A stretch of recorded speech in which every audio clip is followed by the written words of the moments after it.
Good morning and welcome back students. मैं हूं प्रताप सिंह और आप देख रहे हैं आईटी ज्ञान। कल तक हमने देखा कि किस प्रकार एक स्टैक के अंदर जो उसकी स्टेटस है उसको चेक करने के लिए हमने 3 फंक्शन काम में लिए, पीक फंक्शन, इज़ फुल और इज़ एम्प्टी।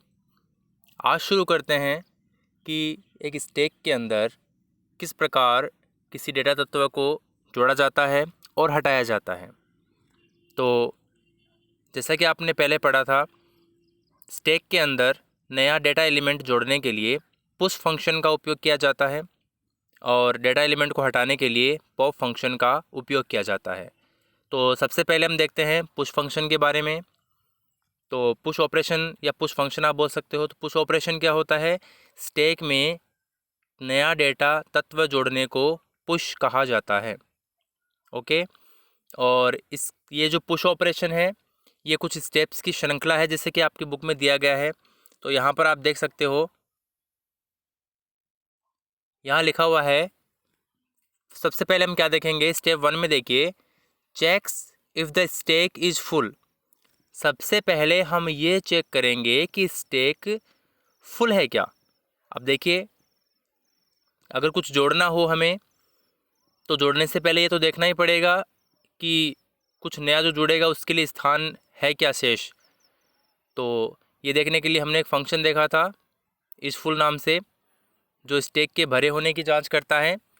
तो बिल्कुल उसी फंक्शन, उस इज फुल फंक्शन का उपयोग करके हम यह चेक करेंगे कि स्टैक फुल है क्या। Okay.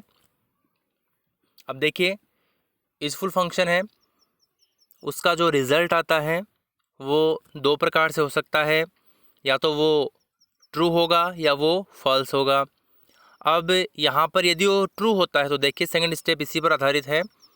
If the stack is full, कि यदि स्टैक फुल मतलब कि भरी हुई पाई जाती है, produces an error and exit, तो हमारी जो प्रोसेस है जोड़ने की वो रुक जाएगी, एक एरर आएगी उसमें और वह रुक जाएगी।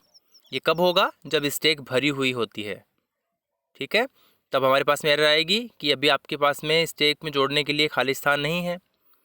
और क्या होगा यदि स्टैक फुल ना हो? अगर कंडीशन हमारी फॉल्स हो जाती है, उस स्थिति में देख सकते हो आप, पेज नंबर 68 पर लिखा है ऊपर स्टेप 3 में, if the stack is not full, कि यदि स्टैक भरी हुई नहीं है। भरी हुई नहीं है इसका मतलब उसमें एक या उससे अधिक स्थान खाली हैं। तो हम क्या करेंगे? Increments top two point next empty space. तो टॉप क्या करेगा? अब जो स्थान खाली है उसको दर्शाएगा। ठीक है, जैसे देखिए चित्र में देख पा रहे हो आप, यहाँ पर 4 तत्व जुड़े हुए हैं इसमें, ए बी सी और डी, और 5वां तत्व हमें जोड़ना है। मतलब ये स्टैक है, इसमें 5 स्थान हैं, 4 स्थान भरे हुए हैं पहले से, ए से लेकर डी तक, और 5वां स्थान अभी खाली है। ठीक है, तो 5वां स्थान खाली है, इसका मतलब वहाँ पर जुड़ सकता है। ठीक है, तो देखिए इसमें डी है, अभी डी सबसे ऊपर था, और टॉप है वो डी को दर्शाता है, क्योंकि टॉप हमेशा शीर्ष तत्व को दर्शाता है। ठीक है, तो अभी हमें ये पता चला कि हमारी स्टैक यदि भरी हुई नहीं है तो क्या करेंगे? Top increments to the next empty space. तो टॉप है वो अगले जो खाली स्थान है, मतलब डी के बाद में जो खाली स्थान है उसको दर्शाएगा, जैसे कि नेक्स्ट में लिखा हुआ है। नेक्स्ट जो इमेज है उसमें दे रखा है नेक्स्ट अगले चित्र में, तो टॉप अगले स्थान को दर्शाएगा। Then step 4, adds data element to the stack location where top is pointing. अब टॉप जिस स्थान को दर्शा रहा है, कौन से स्थान को दर्शाएगा? जो खाली स्थान है उसको। तो टॉप जिस स्थान को दर्शा रहा है, स्टैक की उस लोकेशन पर हम नया तत्व जोड़ देंगे। ठीक है, एंड स्टेप 5 है रिटर्न सक्सेस, और इस तरह से हमारा जो एलिमेंट है वो पुश ऑपरेशन के द्वारा स्टैक में जुड़ जाएगा। फिर इसमें एक लाइन लिखी हुई है, यदि स्टैक को लिंक लिस्ट से इम्प्लीमेंट करते हैं तो स्टेप 3 में डायनेमिक मेमोरी आवंटित करनी होगी। देखिए स्टेप 3 कौन सी थी कि जो टॉप है हमारा वो अगले एम्प्टी स्पेस को दर्शाएगा। तो यह काम अगर हम करते, ये जो जोड़ने का काम है अगर हम लिंक लिस्ट की सहायता से करते तो स्टेप 3 में डायनेमिक मेमोरी आवंटित होती है, अर्थात स्टैक में मेमोरी पहले से दी गई है, 5 तत्व है उनकी मेमोरी दी गई है, और यही काम हमारा अगर लिंक लिस्ट से करते तो देखिए लिंक लिस्ट अभी जो नेक्स्ट लेसन में आएगी, अपने लिंक लिस्ट का लेसन अलग से है, लेकिन आपको उसकी विशेषता होती है लिंक लिस्ट की, वो भी एक डेटा स्ट्रक्चर के रूप में ही है। तो उसकी विशेषता ये होती है कि उसको रन टाइम के अंदर एक जो लिंक लिस्ट है उसको रन टाइम में आप उसमें बढ़ा भी सकते हो डेटा एलिमेंट को और कम भी कर सकते हो। उसमें मेमोरी है उसको एलोकेट और डी एलोकेट करने का काम आप रन टाइम में कर सकते हो। ओके, अब यहाँ पर देखिए पुश ऑपरेशन के लिए कुछ एल्गोरिदम दे रखी है। हमने ये देख लिया कि किस प्रकार से तत्व जुड़ता है, उसी को थोड़ा और इसमें एल्गोरिदम और इम्प्लीमेंटेशन के माध्यम से समझाया गया है, वो देख लेते हैं। देखिए पुश ऑपरेशन के लिए एल्गोरिदम, तो इसमें लिखा है begin procedure push stack data. मतलब जब हम बिगिन करते हैं इस पुश प्रोसेस को स्टार्ट करते हैं तो हमारे पास दो चीज़ें होती हैं, एक तो स्टैक होती है और साथ में डेटा। डेटा मतलब वह तत्व जो हमें जोड़ना है। तो सबसे पहले चेक करते हैं इफ स्टैक इज़ फुल, अगर ये ट्रू होता है तो रिटर्न होता है नल, इसका मतलब कुछ भी नहीं जुड़ा। एंड इफ़, और अगर ऐसा नहीं होता है मतलब स्टैक फुल नहीं होती है, देन टॉप +1, टॉप में हम क्या करेंगे, एक जोड़ देंगे, एक को बढ़ा देंगे टॉप को। Then stack top and equal data, मतलब जो डेटा है उसको टॉप वाले स्थान पर रख देंगे। ओके, और इसी चीज़ को अगर हम सी में इम्प्लीमेंटेशन करके देखें तो सीधी सी बात है कि पुश ऑपरेशन है तो पुश इस तरह का एक फंक्शन बन जाएगा जो ये कार्य करेगा, पहले चेक करेगा और उसके बाद में जोड़ेगा। तो यहाँ पर देखिए पुश एक फंक्शन है, वॉइड रिटर्न टाइप है, पुश फंक्शन का नाम है और आर्ग्यूमेंट के रूप में लिखा है इंटीजर डेटा। तो डेटा यहाँ पर वह तत्व होगा जो हमें जोड़ना है, और चेक कर रहे हैं इसमें देखिए इफ़ नॉट इज़ फुल। अब देखिए ये किस तरह से दे रखा है इसमें, इफ़ नॉट इज़ फुल, ये थोड़ा सा रिवर्स करके दे रखा है, इसमें रिवर्स ऑपरेटर नॉट ऑपरेटर का उपयोग किया गया है। नॉट इज़ फुल, तो देखिए ऊपर जो एल्गोरिथम दे रखी है उसमें कंडीशन ट्रू होने पर काम होने वाला पहले दिया गया है और कंडीशन फॉल्स होने पर होने वाला काम बाद में दिया है। ये जो कंडीशन है इसमें नॉट लग गया तो नॉट किसी भी कंडीशन को रिवर्स कर देता है, उल्टा कर देता है उसको। तो अभी ये कंडीशन यदि ट्रू होगी तो कंडीशन ऊपर वाले के फॉल्स होने पर जो काम होता है वो पहले होगा, और ये कंडीशन यदि गलत होती है तो ऊपर वाली कंडीशन के सत्य होने पर जो काम होना था वो बाद में होगा। मतलब ज़्यादा कुछ नहीं है। देखिए is not, not is full लिखा है इसमें, इफ़ नॉट इज़ फुल, कि यदि भरा हुआ नहीं है। ठीक है, यहाँ पे दिया कि भरा हुआ नहीं है, तो देखिए ये काम भरा हुआ नहीं होने का काम तो फॉल्स में होना था पहले, लेकिन इसमें क्या होगा, यदि भरा हुआ नहीं है तो देखिए नहीं है तो इसका मतलब जोड़ सकते हैं। तो क्या करेंगे, टॉप इक्वल टॉप +1, टॉप है उसको 1 से इंक्रीमेंट कर देंगे, and stack top equal data, जो डेटा एलिमेंट है टॉप जिसको पॉइंट कर रहा है उस लोकेशन पर डेटा को रख देंगे। एल्स प्रिंटफ मतलब प्रिंट कर देंगे could not insert data, stack is full, कि डेटा को नहीं जोड़ सकते, हमारी स्टैक फुल है। ओके, तो ज़्यादा कुछ नहीं है, बस इतना ही सा है कि ऊपर वाले में कंडीशन ट्रू होने पर काम होना था जोड़ने, इसका स्टैक के फुल होने पर काम होता, मतलब नल प्रिंट करने का, और स्टैक के फुल नहीं होने पर जोड़ने का काम होता।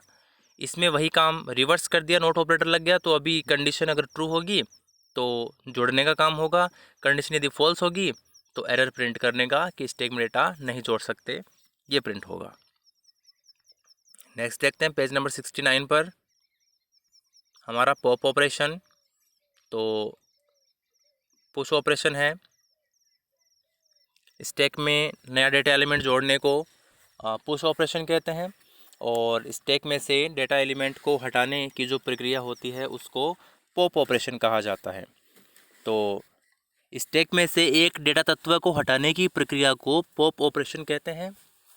जब पॉप ऑपरेशन को एक एरे की मदद से इम्प्लीमेंट करते हैं तो वास्तव में डेटा तत्व हटाने की बजाय टॉप वेरिएबल में से एक घटाते हैं।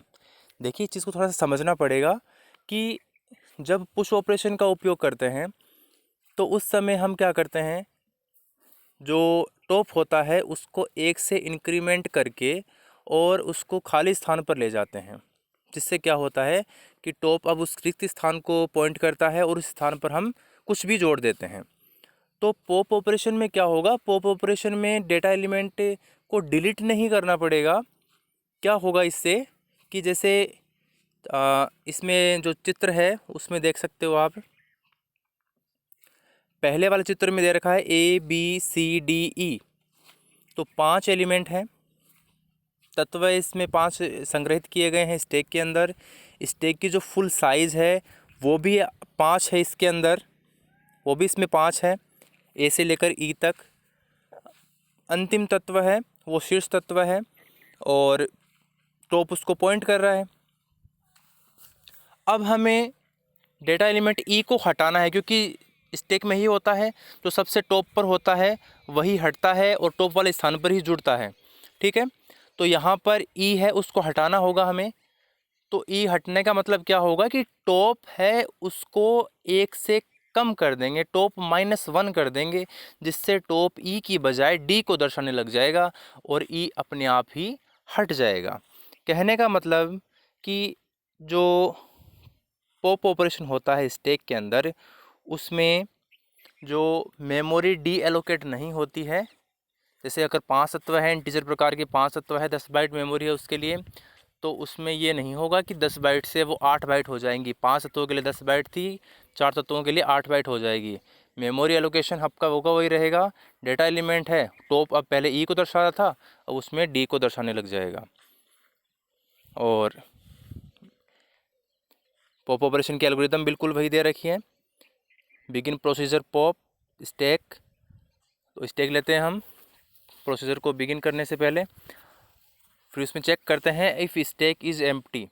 तो ये क्यों दिया गया है कि अगर स्टैक में से कुछ भी हटाना है तो पहले ये चेक करेंगे, जो इज़ एम्प्टी नाम का फंक्शन हमने देखा था स्टैक की स्टेटस की जांच करने के लिए, तो उससे ये चेक करेंगे कि स्टैक खाली है क्या। ये क्यों चेक करना पड़ेगा, क्योंकि स्टैक है उसमें से कुछ भी हटाते हैं तो ये देख लेते हैं कि उसमें कुछ है क्या हटाने के लिए। यदि कुछ होगा ही नहीं तो उसमें हटेगा कहाँ से। तो सबसे पहले इज़ एम्प्टी फंक्शन की सहायता से और स्टैक है उसके खाली होने की जांच करते हैं। तो अगर कंडीशन हमारी ट्रू होती है, स्टैक खाली पाई जाती है, तो नल रिटर्न होता है कि हटाने के लिए कुछ भी नहीं है उसमें। और अगर कंडीशन गलत हो जाती है, इसका मतलब स्टैक खाली नहीं है, खाली नहीं होगी, इसका मतलब कम से कम एक तत्व तो उसमें पाया जाएगा। तो जो भी टॉप पर जो वैल्यू होगी उसको डेटा में रख देंगे, क्योंकि हटाने वाला जो एलिमेंट होगा उसको हम साइड में रख लेंगे, एक बार डेटा में इनपुट करवा देंगे उसको, ताकि बाद में प्रिंट करवा सकें उसको कि हमने ये तत्व हटाया है। और उसके बाद में टॉप इक्वल टॉप -1, फिर टॉप को -1 से कम कर देंगे। और रिटर्न डेटा, क्योंकि डेटा के अंदर हमने जो तत्व हटाया था वो हमने डेटा में रखा था, तो उसको रिटर्न करके ये दिखा देंगे कि हमने ये तत्व को हटा दिया है। फिर नेक्स्ट पेज नंबर 70 पर इम्प्लीमेंटेशन दे रखा है इसी का। तो यहाँ पर एक फंक्शन के रूप में पॉप ऑपरेशन को दिखाया गया है। इसमें रिटर्न टाइप इंटीजर है और पॉप फंक्शन का नाम है इंट डेटा। आर्गुमेंट के रूप में डेटा एलिमेंट को, डेटा यहाँ पर एक आर्गुमेंट है। अब देखिए इसका रिटर्न टाइप पॉप फंक्शन का इंटीजर क्यों रखा है, क्योंकि लास्ट में हमें ये फंक्शन है एक वैल्यू रिटर्न करेगा, वो भी इंटीजर प्रकार की करेगा। तो इसमें पहले चेक किया गया है इफ़ नॉट इज़ एम्प्टी, तो इसमें दिया है पहले कि खाली नहीं है। यदि खाली नहीं है तो खाली नहीं है इसका मतलब तत्व कुछ है उसमें। इफ़ नॉट इज़ एम्प्टी, देखिए if not is empty, is empty पता करता है खाली होने का, और नॉट इज़ एम्प्टी मतलब खाली नहीं है। तो नहीं है तो हम क्या करेंगे, जो टॉप है data equal stack top, stack के अंदर जो टॉप वैल्यू है उसको डेटा में रख देंगे। और टॉप इक्वल टॉप -1, टॉप में से एक कम कर देंगे और डेटा है उस वैल्यू, डेटा में जो वैल्यू हमने रखी थी उसको रिटर्न कर देंगे। ये सब कब होगा? जब स्टैक में तत्व पाए जाएंगे अर्थात स्टैक खाली नहीं होगी। अगर स्टैक खाली पाई जाती है तो एल्स में लिखा हुआ है प्रिंटफ में could not retrieve data stack is empty, कि स्टैक एम्प्टी है और हटाने के लिए कोई डेटा प्राप्त नहीं हुआ। Okay, thanks.